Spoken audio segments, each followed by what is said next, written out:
Hello students, welcome back to the channel. आज बच्चों हम एक नया चैप्टर स्टार्ट करने जा रहे हैं census and sample method collection of data के अंदर ही। सो आज हम इस चैप्टर को कवर करेंगे। हार्डली 2 या 3 लेक्चर में चैप्टर ओवर हो जाएगा। उसके बाद में आपका ऑर्गेनाइजेशन ऑफ डाटा वाला जो चैप्टर है उसको स्टार्ट कर दूंगा। ठीक है, तो चलिए इसको स्टार्ट करते हैं। आज बच्चों हम स्टैटिस्टिक्स में जो collection of census and sample method पढ़ने वाले हैं, इसके अंदर बच्चों आपको ना बार बार एक टर्म सुनने को मिलेगी और वो क्या होगी? पॉपुलेशन। ठीक है, बार बार आप एक वर्ड को सुनोगे, पॉपुलेशन को। ठीक है, आपको यूनिवर्स, पॉपुलेशन और यूनिवर्स, ठीक है, ये दोनों वर्ड्स, ठीक है, कई बार सुनने को मिलेंगे। सबसे पहले जान लेते हैं कि पॉपुलेशन क्या होता है और यूनिवर्स क्या होता है। बच्चों देखो, मान लो कि आप जिन भी लोगों का डेटा कलेक्ट कर रहे हो या जिन भी लोगों से आप इंफॉर्मेशन ले रहे हो, वो आपके लिए क्या है? यूनिवर्स और पॉपुलेशन। अगर मैं क्लास में जाता हूं और क्लास में 50 स्टूडेंट्स हैं, मैं 50 बच्चों का डेटा कलेक्ट करने जा रहा हूं, ठीक है, तो वो 50 बच्चे मेरे लिए क्या है? पॉपुलेशन है। वो 50 बच्चे मेरे लिए यूनिवर्स हैं। इसी के साथ एक और एग्जांपल ले लो। अगर मान लो कि किसी फैक्ट्री में मैं जाता हूं वर्कर्स के बारे में जानने के लिए और वहां पे 600 वर्कर्स हैं, ठीक है, तो वो 600 के 600 वर्कर मेरे लिए क्या है? वो 600 वर्कर मेरे लिए एक पॉपुलेशन है। तो यहां पर सिंपल सी चीज है कि स्टैटिस्टिक्स में पॉपुलेशन वो नहीं होती जो आपके देश की पॉपुलेशन है। नहीं, स्टैटिस्टिक्स में पॉपुलेशन वो है जिन भी लोगों से आप डेटा कलेक्ट करने जा रहे हो, वो आपके लिए क्या है? आपका यूनिवर्स है, आपकी पॉपुलेशन है। 50 बच्चों से डेटा कलेक्ट करने जा रहे हो क्लास के अंदर, 50 बच्चे आपका पॉपुलेशन है। 600 वर्कर से कलेक्ट करने जा रहे हो, वो 600 वर्कर आपके लिए पॉपुलेशन है। ठीक है जी। अच्छा सोचो, एज्यूम करो कि अगर आप मुझसे पूछो कि सर ये 50 बच्चों को तो आपने बोल दिया जो भी क्लास में बैठे हुए हैं, इस वक्त अगर क्लास में 50 बच्चे हैं तो आपके लिए पॉपुलेशन है।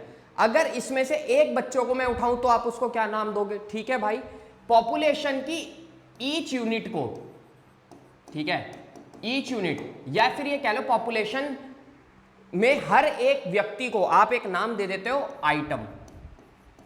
क्या नाम दे देते हो? आइटम्स नाम दे देते हो। ठीक है ना, बस इतना याद रखना कि आप जहां पर डेटा कलेक्ट करने जा रहे हो वो आपकी पॉपुलेशन है, उन बच्चों को आप पॉपुलेशन कहोगे।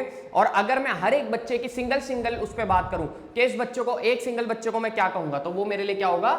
आइटम होगा। ठीक है ना, यानी कि जो पॉपुलेशन बनती है वो सभी आइटम्स का सम टोटल करके बनती है। यानी कि 50 बच्चे पॉपुलेशन है और हर एक बच्चा मेरे लिए क्या है? एक आइटम है। और इन सभी आइटम को जब प्लस कर दूंगा तो क्या बनेगी? पॉपुलेशन। तो देखिए यहां पे आपकी एक डेफिनेशन दे रखी है, यूनिवर्स और पॉपुलेशन। तो क्या होता है यूनिवर्स और पॉपुलेशन? देखिए,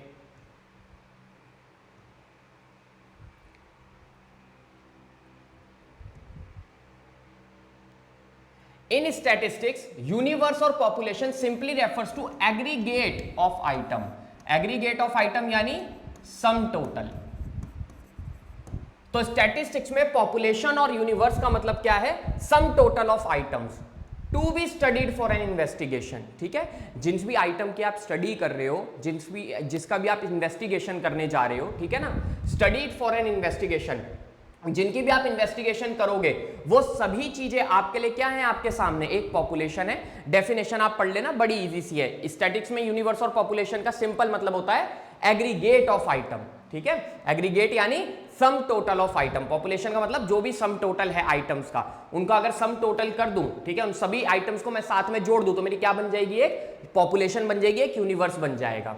अच्छा, अब इसमें मेथड्स हैं आपके पास। देखो, आपको 2 मेथड स्टडी करने हैं।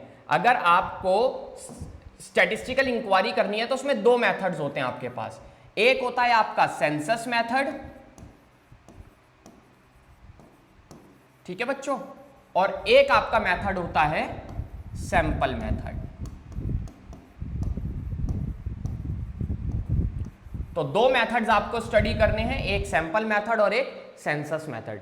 सेंसस मेथड का मतलब क्या होता है बेटा? सेंसस मेथड वो जिसमें आप each and every item of the population cover करते हो। क्लास में 50 बच्चे थे, 50 के 50 मेरी पॉपुलेशन थे। अगर मैं हर एक आइटम से जाके डेटा कलेक्ट कर रहा हूं तो वो मेरे लिए कौन सा मेथड है? वो मेरे लिए सेंसस मेथड है। ठीक है, सिंपल सी टर्म है, ध्यान से समझ लेना कि जब आप each and every item of population cover करते हो, आप इसकी डेफिनेशन भी ऐसी अपने वर्ड्स में बना के लिख लेना। When we cover each and every item of the population, ठीक है, तो वो कौन सा मेथड है आपका, सेंसस मेथड। अच्छा, अब कॉमन सी चीज है, आप अपने दिमाग से सोचो सेंसस मेथड के क्या क्या फायदे हो सकते हैं। सबसे पहला क्या है, देखो अगर आपको each and every item population का आप कवर कर रहे हो तो आपको कैसी, आपको एकदम डिटेल इंफॉर्मेशन मिलेगी या नहीं मिलेगी, ठीक है ना। तो इसी के साथ इसकी कुछ सुटेबिलिटी है, आइए जरा उनको पढ़ते हैं। तो सेंसस मेथड की अगर मैं सुटेबिलिटी की बात करूं, ये रही बच्चों, सेंसस मेथड जो है वो कहां कहां सूटेबल है, जब भी आपका स्मॉल साइज ऑफ पॉपुलेशन हो, ठीक है, अगर मान लो कि पॉपुलेशन का साइज बहुत ज्यादा बड़ा है तब तो मैं सेंसस मेथड अप्लाई नहीं कर सकता ना, 50 बच्चों पे सेंसस मेथड चल सकता है, 200 या फिर ये लगा लो 2000 बच्चों पे सेंसस मेथड अप्लाई नहीं हो सकता। Widely diverse item in the population, अगर आपकी पॉपुलेशन में जो भी आइटम है वो कैसे हैं, एकदम डाइवर्स है, यानी बहुत ही डिफरेंट आइटम अगर आपकी पॉपुलेशन में है, ठीक है। जैसे मान लो कि अगर 50 बच्चे हैं, सब बच्चे एक दूसरे से अलग अलग है, काफी डिफरेंट आइटम हमारे पॉपुलेशन में, तो मैं कौन सा मेथड अप्लाई करूंगा, सेंसस मेथड।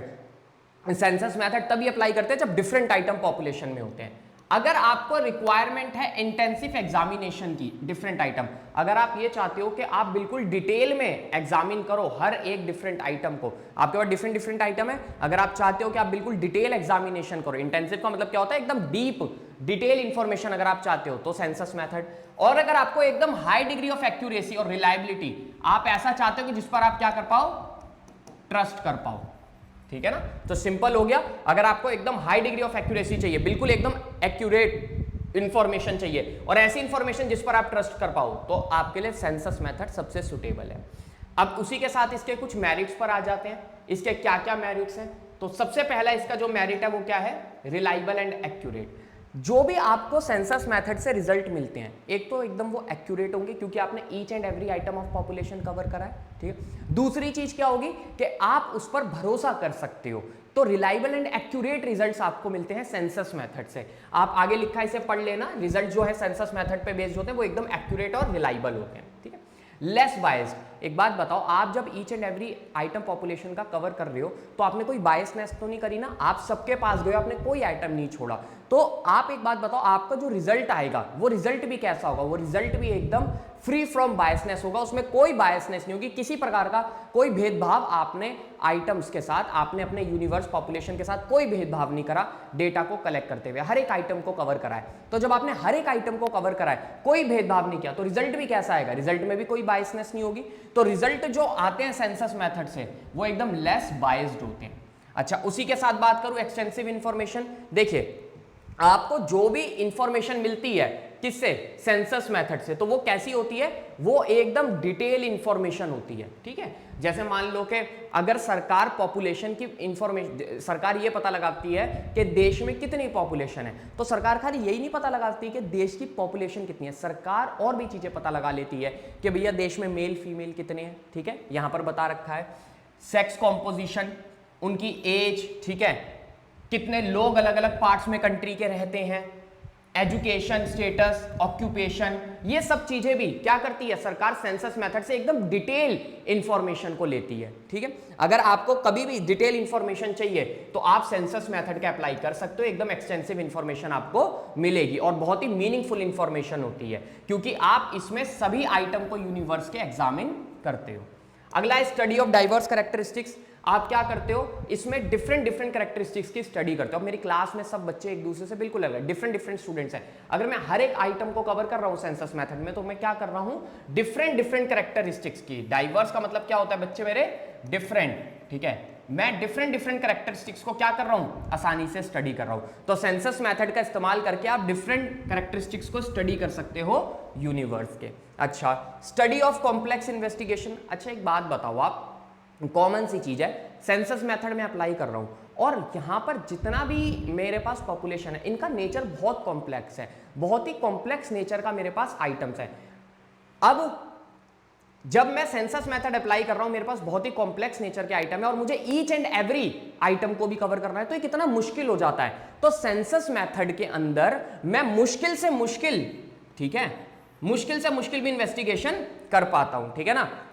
तो कितना इजी रहता है, अब देखो यहां पे लिखा भी हुआ है कि जब सेंसस मेथड अगर आइटम आपके यूनिवर्स में बहुत ही कॉम्प्लेक्स नेचर के हैं, ठीक है, जैसे मान लो कि मेरे क्लास में बच्चे हैं, ठीक है, और उनका नेचर बहुत कॉम्प्लेक्स है और मेरे लिए जरूरी है कि मैं हर एक आइटम को स्टडी करूं, तो खाली सेंसस मेथड ही है जो कि डिजायर्ड रिजल्ट को क्या कर सकता है, प्रोड्यूस कर सकता है। क्यों? अब देखो इतनी मुश्किल इन्वेस्टिगेशन है, सबका बहुत कॉम्प्लेक्स नेचर है, मुझे हर एक आइटम भी कवर करना है, तो मैं कौन सा मेथड अप्लाई करूंगा? मैं सेंसस मेथड अप्लाई करूंगा, क्योंकि इतनी मुश्किल इन्वेस्टिगेशन भी सेंसस मेथड से आसानी से की जा सकती है। जैसे डाटा ऑन कंट्री पॉपुलेशन, ये इसी मेथड से अप्लाई करा जाता है। कंट्री की पॉपुलेशन का जब डाटा लिया जाता है, सारे आइटम एक दूसरे से बिल्कुल डिफरेंट है, ठीक है, सबका नेचर क्या है, बहुत कॉम्प्लेक्स है और हर एक आइटम कवर करना है, इतनी मुश्किल इन्वेस्टिगेशन भी आसानी से इससे की जा सकती है। चलिए अब आगे चलते हैं। इसका आप बच्चों इसका चाहे तो स्क्रीनशॉट ले लो, एक सेकंड में इसे ऊपर कर देता हूं, ठीक है, इसका स्क्रीनशॉट ले लो।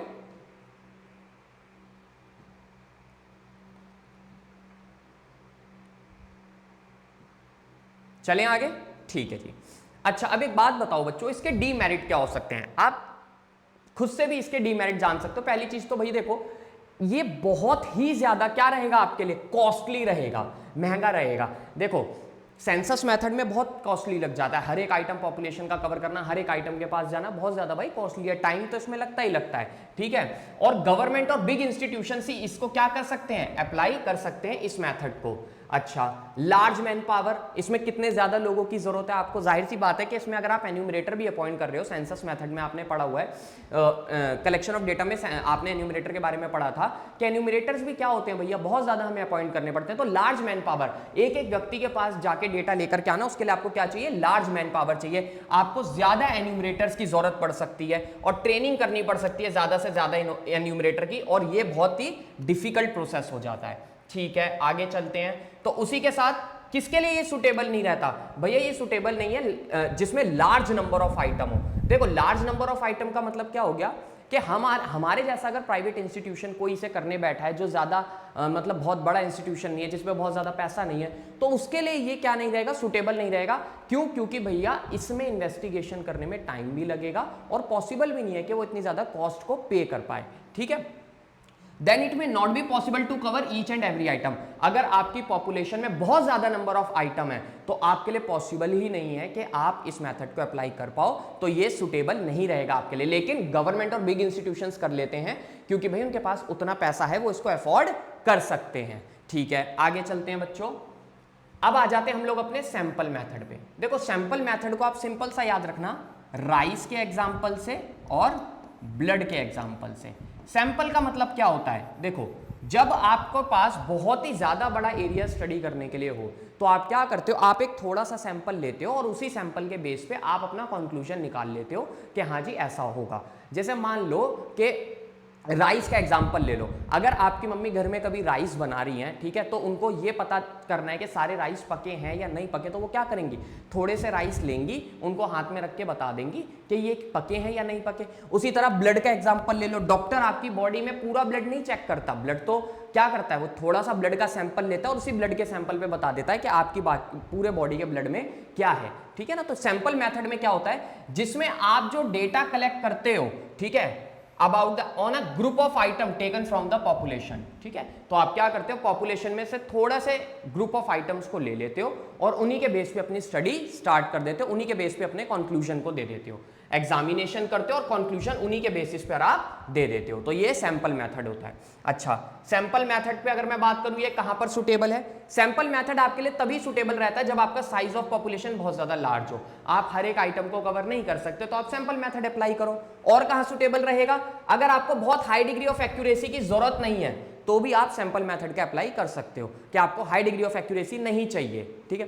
फिर अगर आपको इंटेंसिव एग्जामिनेशन नहीं करना डिफरेंट आइटम्स का, आप बिल्कुल डिटेल में एग्जामिनेशन नहीं करना चाहते हर एक आइटम का, तो आप सैंपल मेथड को अप्लाई कर सकते हैं। अगर डिफरेंट यूनिट्स यूनिवर्स की वो क्या है, सिमिलर टू ईच अदर, यानी उनका नेचर कैसा है, सिमिलर है, भले ही वो एक दूसरे से डिफरेंट है लेकिन अगर उनका नेचर सिमिलर है तो आप क्या कर सकते हो, आप उसके लिए सैंपल मेथड को अप्लाई कर सकते हो, ठीक है। इसके मेरिट्स की अगर मैं बात करूं तो इसके मेरिट क्या है, सबसे पहला ये बहुत इकोनॉमिकल है, ये आपको बहुत सस्ता पड़ेगा, इसमें आपका टाइम कम लगेगा, ठीक है, आपकी स्टडी इसमें जल्दी हो जाएगी, तो ये बहुत ही इकोनॉमिकल है। टाइम सेविंग, इसमें आपका टाइम भी बचता है, ठीक है, क्योंकि इसमें आप लिमिटेड नंबर ऑफ आइटम्स को इन्वेस्टिगेट करते हो। अगर देखा जाए जो प्रोसेस है इन्वेस्टिगेशन का, ये बहुत टाइम सेविंग है और इसमें टाइम तो कंज्यूम होता ही नहीं, ठीक है। अगली अगर मैं बात करूं बच्चों, आइडेंटिफिकेशन ऑफ एरर। देखो, अगर आप एक छोटे से सैंपल को ले रहे हो, उसमें आपसे कोई भी गलती होती है तो उसमें आपको आइडेंटिफाई कर पाना आसान है, लेकिन सेंसस मेथड में आपसे कोई भी गलती हुई, अब इतने सारे लोगों का डेटा कलेक्ट करना है, हर एक आइटम को कवर करना है, तो वहां पे आइडेंटिफिकेशन कर पाना एरर का मुश्किल होता है। लेकिन सेंसस सैंपल मेथड के अंदर क्या होता है, सैंपल मेथड में आप थोड़े से ही आइटम्स को स्टडी कर रहे हो, अगर कोई भी एरर हुई है तो आप उसे आसानी से आइडेंटिफाई कर पाओगे, क्योंकि आप इसमें लिमिटेड नंबर ऑफ आइटम्स को क्या कर रहे हो, कवर कर रहे हो, तो एरर को आसानी से आप जान पाओगे। लार्ज इन्वेस्टिगेशन, अब देखो सैंपल मेथड सबसे सुटेबल कब है, जब आपको लार्ज इन्वेस्टिगेशन करनी होती है, तो सेंसस मेथड सबसे ज्यादा तभी सुटेबल रहता है। एडमिनिस्ट्रेटिव कन्वीनियंस, अब एक बात बताओ, जब आप सैंपल मेथड का अप्लाई कर रहे हो, आपके पास लिमिटेड नंबर ऑफ आइटम है, तो आपके एडमिनिस्ट्रेशन, जो भी एडमिनिस्ट्रेशन है उसको भी बहुत आसान हो जाता है भाई, एडमिनिस्ट्रेटिव कन्वीनियंस रहती है, एडमिनिस्ट्रेशन को भी काम करना आसान है, क्योंकि उन्हें लिमिटेड नंबर ऑफ आइटम्स ही क्या करने हैं, होल्ड करने हैं। तो सैंपल उनके पास क्या है, लिमिटेड नंबर ऑफ आइटम्स ही है ना, तो एडमिनिस्ट्रेशन को भी बहुत आसान रहता है अपना काम कर पाना। अच्छा, अब एक बात बताओ, आप सैंपल अगर बनाने के लिए किसी को भेजोगे, सैंपल लेने के लिए किसी को भेजोगे सॉरी, तो वो सैंपल लेने वाला व्यक्ति कैसा होना चाहिए, वो सैंपल लेने वाला व्यक्ति बहुत ही एफिशिएंट और कैपेबल होना चाहिए अच्छा सैंपल लेने के लिए। तो आप अच्छे मोर कैपेबल एंड एफिशिएंट इन्वेस्टिगेटर्स को भी अपॉइंट कर सकते हो, ठीक है, और जिनको आप अपॉइंट कर रहे हो उनके लिए भी बहुत कन्वीनियंट रहेगा, उनके लिए बहुत आसान रहेगा, क्यों, क्योंकि लिमिटेड नंबर ऑफ आइटम्स ही उन्हें चाहिए, ठीक है, उन्हीं की उन्हें स्टडी करनी है, तो उनके लिए बहुत आसान हो जाता है। और हमेशा याद रखना, सैंपल के लिए आप बहुत ही अच्छे लोगों को अपॉइंट करते हो कि जो सैंपल लेने जाए वो अच्छे सही लोग हो, जो अच्छा सैंपल लेकर के आए, ऐसा ना हो कि मुंह उठा के कुछ भी उठा लाएं। अब मोर साइंटिफिक, देखो सैंपल मेथड बहुत साइंटिफिक मेथड है, इसमें आप क्या करते हो, हर एक एंगल से अपने आइटम को स्टडी कर पाते हो, क्योंकि आप थोड़ा सा ही सैंपल ले रहे हो, अब उसको हर एक एंगल से स्टडी करना आपके लिए आसान है, लेकिन बहुत ज्यादा अगर आइटम्स होते हैं तो उनको हर एक एंगल से स्टडी करना थोड़ा मुश्किल हो जाता है। लेकिन सैंपल मेथड बहुत ही साइंटिफिक है, क्योंकि यहाँ पे जो डाटा है उसको आप इन्वेस्टिगेट कर पाते हो हर एक एंगल से। चलिए अगली अगर हम बात करें, इसके कुछ डीमेरिट्स हैं। इसमें डीमेरिट्स में आप पार्शियलिटी कर सकते हो। मान लो आपने वही सैंपल लिया जो आपको सबसे अच्छा लग रहा था और बाकी लोगों को आपने छोड़ दिया, तो अगर आप सैंपल करने में पार्शियलिटी कर रहे हो तो इसकी वजह से क्या होगा, इसकी वजह से ऐसा हो सकता है कि जो बाकी लोग हैं पॉपुलेशन के वो सही से एक्सप्रेस ना हो पाए, या फिर आप ये कह सकते हो कि आपने पार्शियलिटी करी तो जो बाकी लोग थे उन्हें मौका नहीं मिल पाया, ठीक है। तो इसमें आप पार्शियलिटी करते हो सैंपल को लेने में, आप वही लेते हो जो आपको अच्छा लग रहा है या फिर जो आपको ऐसा लगता है बेस्ट है, और उन्हीं लोगों से आप बाकी पॉपुलेशन को एक्सप्रेस कर देते हो। अगर मान लो आपका सैंपल ही खराब था तो बाकी पॉपुलेशन का रिजल्ट भी कैसा आएगा, खराब आएगा। तो वही है रॉन्ग कंक्लूजन, आपका कंक्लूजन भी गलत निकल सकता है, क्योंकि अगर जो आपने सैंपल लिया है वो पूरे कैरेक्टरिस्टिक्स को प्रेजेंट नहीं कर पा रहा है यूनिवर्स के, तो स्टडी जो है उससे रॉन्ग कंक्लूजन निकलेगा। अगर आपने सैंपल लिया वो सारे कैरेक्टरिस्टिक्स बता ही नहीं सकता, कंक्लूजन गलत निकलेगा। आपको डिफिकल्टी होती है सेलेक्टिंग रिप्रेजेंटेटिव सैंपल, आपको उस सैंपल को सेलेक्ट कर पाना जो पूरी पॉपुलेशन को रिप्रेजेंट कर पाए, ये भी बड़ा मुश्किल है। उसके साथ सैंपल को लेने में भी दिक्कत होती है। कई बार हमारी पॉपुलेशन में इतने ज्यादा डाइवर्स डिफरेंट कैरेक्टरिस्टिक्स होते हैं, हमारे पास इतने डिफरेंट कैरेक्टरिस्टिक्स के आइटम होते हैं कि हम सोच ही नहीं पाते कि हम सैंपल ले तो ले कैसे, ठीक है, कौन सा सैंपल ले। कई बार यूनिवर्स में बहुत ही डाइवर्स आइटम्स होते हैं, ठीक है, बहुत डाइवर्स होता है कि बहुत डिफिकल्ट हो जाता है सैंपल को लेना। स्पेशलाइज नॉलेज, देखो सैंपल लेने वाले को हमेशा एक स्पेशलाइज नॉलेज होनी चाहिए। ऐसा नहीं है कि भाई सैंपल किसी ने भी मुंह उठा करके ले लिया, तो सैंपल के लिए हमेशा क्या होनी चाहिए आपके पास, एक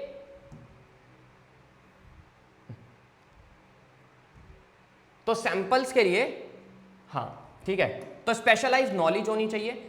sampling involve a set of technical procedure, sampling में कुछ प्रोसीजर हैं, one must have the technical knowledge, तो उस व्यक्ति को जो सैंपल ले रहा है उसे ये नॉलेज होनी चाहिए कि उसे कैसा सैंपल को चूज करना है जो कि रिप्रेजेंट कर पाए पूरे यूनिवर्स को। जो पर्सन भाई वेल वर्स्ड होते हैं इसमें टेक्निकल में, वो इजीली अवेलेबल नहीं होते, तो ये इसका एक डीमेरिट है, ठीक है बच्चों। अब अगर हम आगे बात करें तो यहां पर एक पॉइंट मैं आपको बता देता हूं जो आपके लिए इंपॉर्टेंट है और आपके पेपर में भी आएगा। उसमें आपसे ना पूछ लेता है क्वेश्चन के अंदर के एसेंशियल्स ऑफ अ सैंपल, ठीक है, के एसेंशियल्स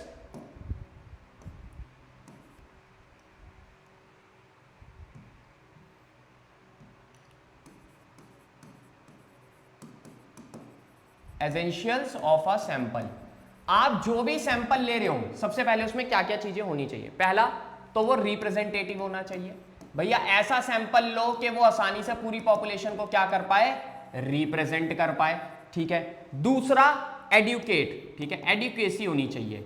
एडुकेसी का मतलब क्या हो गया बच्चों, सिंपल शब्दों में है, अगर आपने 2000 लोगों का स्टडी करना है, ठीक है, तो कम से कम सैंपल 500 लोगों का तो लो, एडुकेट नंबर तो लो।